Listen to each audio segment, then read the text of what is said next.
What's up, everybody? My name is Jeremy Jones and I am back with another video. Today we're talking Air Jordan 8 Chrome, so stay tuned.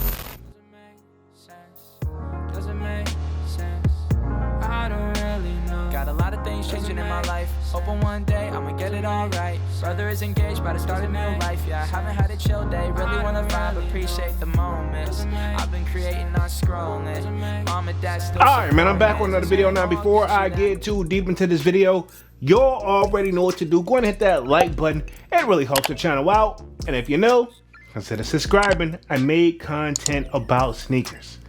Alright, so let's dive into today's video. Just like I said in the intro, man, we're talking to Air Jordan 8 Chrome.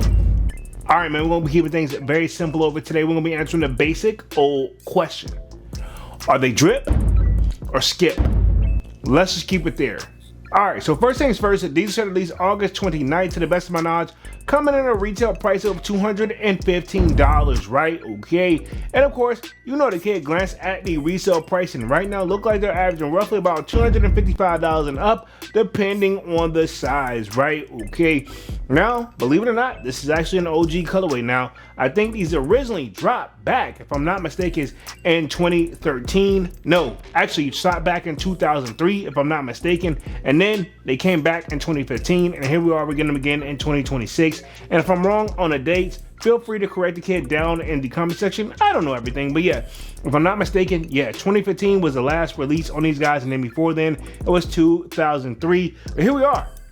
And then we got the Chrome, pretty much a dominant all black shoe. A lot of people have been talking about these along the way and have been excited about these. Now, I will say this, 8 in general has been like a hard sell, because I think the last 8 that I actually pick up was the playoffs, like, okay, not everybody really goes crazy for the 8 in general, but I think overall it's a dope shoe, and we got an all dominant black shoe. A lot of people tend to pay attention compared to like if this was like a white and chrome shoe, right, with no pun intended here. Now I will say the 8 is a high cut and somewhat of a bulky shoe. Now the bulky shoe wave, I think that's not really the issue. It's more so maybe it's just a high cut, right? Okay, I am very limited when it comes to my 8s in general. You guys already know that I do only have a particular set of 8s in there, you know, playoffs happen to be one of those guys right here.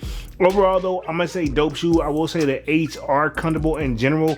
I do like to do the like strap where it's loosey goosey. In fact, any shoe that has the straps, I definitely loosen it up, and that's just my preference at the end of the day. Overall though, dope shoe. Don't hate it, and obviously it is a classic, and I like to pay respect to the shoes that have been here where back in the day I didn't get them, right? Okay, and you know, 9 times out of 10, if I didn't get them back in the day, usually I'm really pressed for whatever reason to get them now, right? Especially a fresh pair. But at the same time, I feel like that rule is also like an exception to it, right? Me personally, I don't think they impressed me back then. They didn't impress me back in 2015, and here we are in 2026. Overall though, dope shoe. If you are a person that likes all black shoes, for the most part, because we got a little bit into that chrome. Now, for what I'm hearing, the chrome like part, right, pretty much where that strap goes, it's a different type of chrome. Compared to today, it looks like chrome, but today it looks more like gunmetal. But at the same time, I'm just hearing that maybe the quality could be better on these. But overall, for the kid though, if you haven't figured out, these will be a skip. Not a bad shoe, but I know for a fact I probably wouldn't rock these enough to justify paying that $250 price or $215 price tag. And or even if I go on the resale market and pay $255, yeah, just not making sense for the kid. So personally, these will be a skip. But I want to know what you guys think down in the comment section, and will you be going after these on August 29th, retailing at $215? And of course, let me know if you think they're drip or skip. Alright, man, I'm gonna get up out of this thing and stop rambling, man. Y'all be sure to hit that like button. It really helps the channel out. And if you know, consider subscribing. I make content about sneakers. Again, my name is Jeremy Jones, and thank you for watching, and I'm out. I forgot we go.